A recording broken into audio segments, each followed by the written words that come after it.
Je sais ce que vous êtes en train de vous dire. Nous sommes dimanche, il fait extrêmement beau dehors. Pourquoi est-ce qu'il n'est pas en train de faire de la moto? Eh bien tout simplement parce que je réponds à vos questions dans cette FAQ hebdomadaire. Vous le savez, c'est un rendez-vous qui me tient particulièrement à cœur, les amis. Vous me posez vos questions sur ma petite story, sur le compte Instagram Roadsters TV. Je prends celles qui reviennent le plus souvent ou qui sont les plus pertinentes. Et ensuite, j'y réponds toujours en live, donc n'hésitez pas à nous rejoindre, c'est un moment hyper sympa, privilégié dans lequel on discute ensemble et du coup ça me permet aussi un peu de mieux vous connaître et vous avez aussi cette possibilité d'être comme ça en interaction directe avec moi. C'est vrai qu'effectivement, comme je ne fais pas énormément de rencontres abonnés parce que j'essaie vraiment de me focaliser sur le contenu, c'est un des moments comme ça privilégiés d'interaction que j'ai avec vous. Alors avant qu'on commence les questions, on va quand même faire un petit tour sur ce qui s'est passé dans l'actualité comme ça du monde moto et de la chaîne sur la semaine qui s'est écoulée et non pas écroulée. Alors, on n'a pas eu énormément de trucs sur cette semaine, ça a été une semaine un petit peu chargée pour moi aussi au niveau perso et tout, mais on a eu en fait la dernière FAQ que j'ai publiée avec un duel entre trois roadsters, donc entre la MT-09SP, la Z900SE et la QJ Motor SRK 921, une machine extrêmement intéressante et au passage, normalement, c'est quasiment sûr à 100%. Vous allez avoir cette moto en essai sur la chaîne d'ici peu de temps puisque j'ai négocié cela avec la CIMA, l'importateur français de QJ Motor, ainsi qu'une autre QJ, la SRK 800. Donc, je vais très bientôt pouvoir vous parler de cette marque en long, en large et en travers. Ensuite, nous avons eu la dernière annonce du Triumph Unleashed, la fameuse campagne du constructeur Dinkley qui nous a annoncé une nouvelle Daytona. On était chaud là, comme ça, une nouvelle Daytona qui est en fait une mise à jour de la Daytona 660 qui n'était peut-être pas celle qu'on attendait. Ça, c'est clair et net que forcément, il y en a qui vont un peu gueuler et vous allez avoir très bientôt mon débrief sur cette campagne, finalement Triumph Unleashed. Est-ce que vraiment les timings de Triumph ont été bons? Est-ce que la campagne au global a été un succès? Tout ça, vous le saurez d'ici quelques jours. Finalement, nous avons eu un essai replay. Vous savez, les essais replay, c'est le format dans lequel je republie les anciens essais de la chaîne avec une petite miniature mise à jour pour celles et ceux qui voudraient redécouvrir ou même découvrir les premières vidéos sur des motos qui sont encore pertinentes. Puisque là, en l'occurrence, une Kawasaki Ninja 1000 SX, le couteau suisse ultime du constructeur d'Akashi, qui est quand même une moto ultra intéressante. N'hésitez pas à aller le regarder si vous ne l'avez pas encore fait. On passe à la première question de la part de T. Shalder qui nous dit la F450 GS, bon choix pour un permis A2. Et alors là, j'ai envie de te dire, écoute, je vais bientôt pouvoir vous en donner beaucoup plus d'informations puisque j'ai été invité par BMW France pour aller faire l'essai presse national de la F450 GS. Donc je vais pouvoir vous dire effectivement ce qu'il y a à en tirer. Mais de ce que moi je vois, on est sur une machine qui a l'air quand même sacrément intéressante.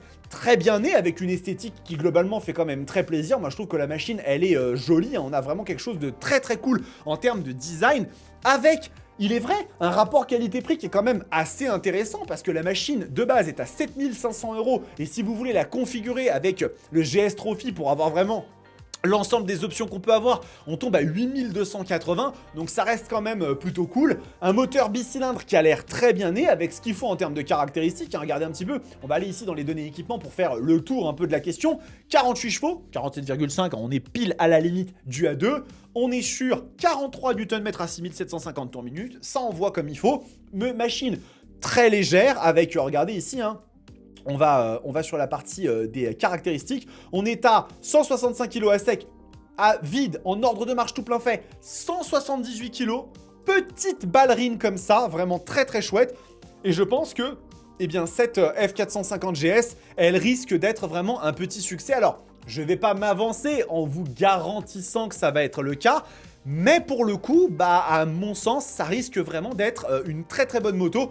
Vous en saurez un peu plus puisque je pars du 15 au 17 avril et l'essai arrivera, je pense, dans la semaine qui suivra, le temps que le monteur se dépatouille avec tous mes rushs. Mais en tout cas, écoutez, vous allez bientôt être fixé. Est-ce que la F450 GS est une bonne machine A2 ou pas? La réponse dans, allez, un petit mois, grand maximum. Prochaine question de la part de Reptilkov qui nous dit « Pourquoi as-tu choisi la R1300 avec l'ASA et pas en manuel ?» Alors, déjà, je n'ai rien choisi du tout. Je refuse ces calomnies, ces accusations, d'accord? Je n'ai rien choisi du tout. Il se pourrait qu'à l'étude soit un projet actuellement pour peut-être acquérir une nouvelle machine, une machine personnelle. Ça fait quand même un petit moment que je me tape les motos des autres, hein, puisque je vous le rappelle, je n'ai plus de machine personnelle depuis ma vente du Viking à Antoine, mon meilleur ami, depuis pas mal d'années maintenant, hein, honnêtement. Et il est vrai qu'il y a une petite moto dont je suis tombé amoureux. Je sais pas si vous vous souvenez de l'essai de la R1300R, hein, ce roadster sur base du moteur bicylindre Boxer de nouvelle génération de BMW avec ses 145 chevaux et ses 149 Nm de couple. Et la question de Reptilkov, c'est pourquoi est-ce que, quand j'en parle, effectivement, je dis que, moi, dans la configuration, j'ai pris l'ASA. Alors, l'ASA, c'est quoi ? C'est l'assistant au changement de rapport. C'est finalement la boîte de vitesse automatique. Alors déjà, pour vous donner un ordre d'idée de ce que peut-être j'aimerais bien avoir, hein, si un jour je me décide à passer le pas de l'acquisition d'une R1300R, c'est déjà l'option 719. Parce que l'option 719, elle vous fait une petite R1300R rouge et noir couleur Kilauea, maintenant je la connais le nom de la couleur, avec les petits accessoires comme ça, les bocaux de liquide, de frein, de machin super joli. C'est très très très propre. Ensuite, bien évidemment, la petite finition pro, vous savez comment c'est chez BMW, si vous ne prenez pas toutes les options, votre machine elle est invendable après. C'est surtout qu'en réalité, en fait, toutes les options sont très chouettes. Poignée chauffante, selle chauffante, les suspensions semi-actives, le régulateur de vitesse adaptatif. C'est d'ailleurs l'un des seuls roadsters au monde à posséder ça. Bref, tout ceci est très joli. Et ensuite, après, dans les accessoires, nous avons ici, le fameux ASA, hein, qui est ici, hein, l'assistant au passage de rapport automatique. Et donc, pourquoi est-ce que j'ai décidé de partir là-dessus ? Tout simplement parce que la R1300R, ça a été pour moi une machine qui m'a beaucoup marqué et qui m'a surtout beaucoup plu en raison de son côté extrêmement ambivalent. C'est une moto qui propose à la fois déjà de base un moteur qui est extrêmement séduisant, très très vif, avec une très bonne réactivité. On retrouve vraiment le côté presque d'une Super Duke. Hein. Dans l'esprit, c'est un gros bicylindre qui tâche. D'ailleurs, hein, au passage, cette tête de fourche, hein, je ne sais pas si vous voyez là bien la tête de fourche, elle est très réminiscente d'une KTM Super Duke 1290 V1. Hein. Si vous avez conduit cette moto, que vous l'avez déjà vue, il y a ce côté-là, très musculeuse, très large, etc., très brutal. Et en même temps, tous les aspects pratiques que BMW sait mettre dans ses machines et qui choisit comme ça le pilote, qu'il est bien, il se sent bien. Et donc, je me suis dit, on va jusqu'au bout. On va jusqu'au bout, franchement. On met l'ASA. Et puis voilà, quand j'ai envie de passer les vitesses en manuel, je me mets en manuel, je passe comme ça avec le shifter. Et quand j'ai envie qu'elle gère toute seule, parce que j'ai envie de me faire un petit kiff et de faire un petit peu de route et que j'ai pas envie d'être là à utiliser un embrayage, voilà, je serai un cobaye. Parce que effectivement, il y a des gens qui disent que l'ASA ça marche bien, d'autres qui disent que ça marche moins bien. Moi, j'ai personnellement jamais eu de problème. Si un jour, je viens à prendre une BMW R1300R, vous serez les premiers à être informés. Je la prendrai avec l'ASA et on verra bien ce que ça donne. Prochaine question de la part de GC1700 qui nous dit « Du coup, j'ai craqué pour la Speed Triple RR après réflexion. R9, GSXR, ZX10R, bon choix, route seule. » Je vais te répondre très sincèrement GC1700, tu as fait un excellent choix parce que pour moi, la Triumph Speed Triple 1200 RR est l'une des sportives les plus exaltantes et les plus intéressantes que tu puisses trouver. Alors, elle n'est plus disponible en édition standard. Donc là, je vous prends la Breitling Limited Edition, mais c'est pour vous illustrer un petit peu le propos. Cette bécane, elle est vraiment très cool. Alors, bien sûr, il faut aimer le côté un petit peu super veloce, café racer façon MV Agusta. On va en parler peut-être de MV Agusta juste après, mais c'est une machine qui est très chouette. En termes de moteur, tu vas retrouver bien évidemment le 3 cylindres en ligne, regardez ici, de la Speed Triple 1200 RS qui fait 180 chevaux et 125 Nm de couple, donc il y a un moteur très vivant à bas régime qui du coup est à mon sens, excusez du peu, beaucoup plus sympa sur la route que celui d'une GSX-R 1000 ou d'une ZX-10R, avec un design ultra sympa, avec une finition... Mama, la machine, elle est vraiment superbe. Suspension all-in semi-active, étrier Brembo Stylema, on a tout ce qu'il faut. C'est une moto un peu radicale, je l'ai testé, waouh, il y a longtemps la Speed Triple 1200 RR, mais j'avais adoré. Les équipements sont très très bons, les assistances électroniques, c'est juste ce qu'il faut, et je trouve que on ne va pas dans l'excès des 213 chevaux de la ZX-10R, dans les plus de 200 chevaux d'une GSX-R 1000 de l'époque, mais de la nouvelle 195, mais ça reste une moto un peu plus compacte, avec un moteur qui est un peu plus gros en termes de cylindrée, donc il y a comme ça du cœur à revendre en termes de couple, et vraiment, je pense que tu as fait un super choix. En plus de ça, tu as la possibilité de faire quelque chose que moi, personnellement, je trouve vraiment cool, à savoir que tu n'as pas la moto de monsieur et madame tout le monde, et ça, s'il y a bien un truc que j'adore, c'est avoir une machine qui est un peu atypique, et là, pour le coup, vraiment, moi, je ne peux que te dire que tu as fait un très bon choix, GC1700, kiffe ta Speed Triple 1200 RR, et à mon avis, ça va être du bonheur du début à la fin. Dernière question de la part de AZNBKA qui nous dit « Bonjour à vous. Est-ce que vous pensez que MV Agusta va remplacer ou renouveler la F4 ?» Alors, la F4, pour ces personnes, ces jeunes motards et motards qui viennent d'arriver comme ça dans le monde moto, ils ne savent peut-être pas de quoi on parle. La MV Agusta F4, c'est peut-être l'une des plus belles motos que MV Agusta et l'industrie moto nous aient donné l'occasion de voir. Nous sommes actuellement sur le site de Motoplanète, nos amis, n'hésitez pas à aller les visiter. La F4, c'est une machine qui, encore là, réveille en moi des émotions. Je vous avoue, j'ai des frissons quand je regarde la ligne de cette moto. Bon, on retrouve bien évidemment sur la F3 675, la F3 800, la fameuse Competition qui est merveilleusement belle.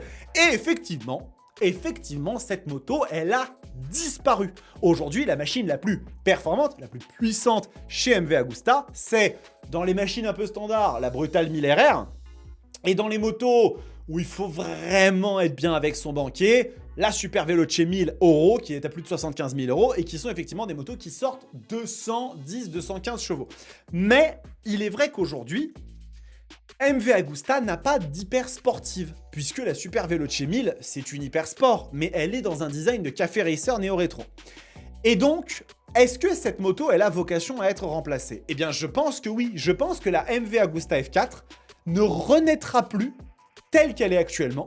Et je pense qu'en fait, elle sera remplacée par une MV Agusta F5, tout simplement. Et oui, le fameux Cinque Cilindri, le concept de moteur 5 cylindres que MV Agusta a annoncé le 13 novembre de l'année dernière, un nouveau moteur avec des caractéristiques extrêmement intéressantes, une cylindrée modulaire allant de 850 à 1150 cc, la plateforme est capable de délivrer plus de 240 chevaux à plus de 16 000 tours minute et jusqu'à un couple étonnant de 135 Nm à 8500 tours minute. Et alors ça, moi je vous le dis très clairement, c'est quelque chose qui me fait rapidement me dire que si on voit arriver une MV Agusta aussi incroyable, la résurrection comme ça peut-être d'une hyper sportive chez le constructeur de Varese qui aurait des caractéristiques similaires à ça, ça pourrait vraiment remettre la marque sur la carte, parce qu'aujourd'hui c'est vrai qu'effectivement MV Agusta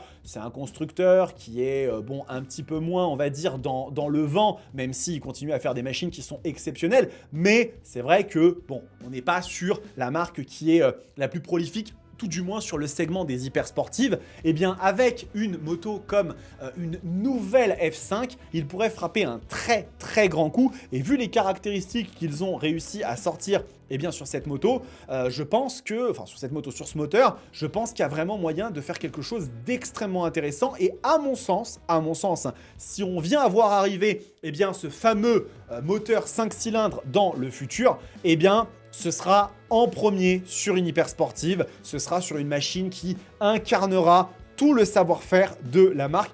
Le moteur fait moins de 60 kg. Moins de 60 kg. Juste pour que vous ayez une idée de ce que ça représente, le bicylindre des nouvelles Panigale V2, Street Fighter V2, Monster, Hypermotard et des RX, est le moteur le plus léger de l'histoire de Ducati et il fait 54,5 kg. Nous sommes à 6 kg de différence pour un moteur qui peut aller jusqu'à 240 chevaux et 135 Nm de couple. Je pense que chez MV Agusta, il y a des trucs très cool qui vont arriver dans le futur. Alors, ce ne sera pas pour tout de suite. Je pense qu'on va avoir potentiellement des annonces à l'ECMA 2026 ou 2027 pour des concepts. mais qu'il faudra attendre quand même un peu plus vers la fin de la décennie 2020 pour voir arriver. En tout cas, c'est ultra intéressant. Dites-moi un petit peu dans les commentaires si ce 5 cylindres eh bien, réveille un peu votre curiosité et si vous auriez envie de le voir débarquer. Et si une MV Agusta F5 venait à voir le jour, est-ce que vous pourriez craquer avec ces lignes comme ça, si réminiscentes de Massimo Tamburini et qui sont totalement intemporelles? Je suis très preneur de vos avis et en attendant, toutes les bonnes choses ont une fin. Et cette FAQ, elle est terminée. Alors bien évidemment, elle est terminée jusqu'à la semaine prochaine. On va se retrouver, vous inquiétez pas. Et cette semaine, il va y avoir beaucoup de contenu au programme. Hein. Comme ça, je vous fais un petit reveal. Petit guide d'achat des modalités d'acquisition d'une moto. Achat comptant, crédit, LOA, LLD. Ça va vous permettre d'y voir un peu plus clair. Le débrief de la campagne Triumph Unleashed 2026. Et puis aussi, le 26, on se retrouve ensemble pour un Ducati World Premiere qui va révéler la nouvelle Panigale V4 Super Leggera Centenario. Bref, le programme est complètement fou, donc n'hésitez pas à vous abonner à la chaîne si ce n'est pas déjà fait. Et en attendant les amis, prenez soin de vous, kiffez vos bécanes. Ciao!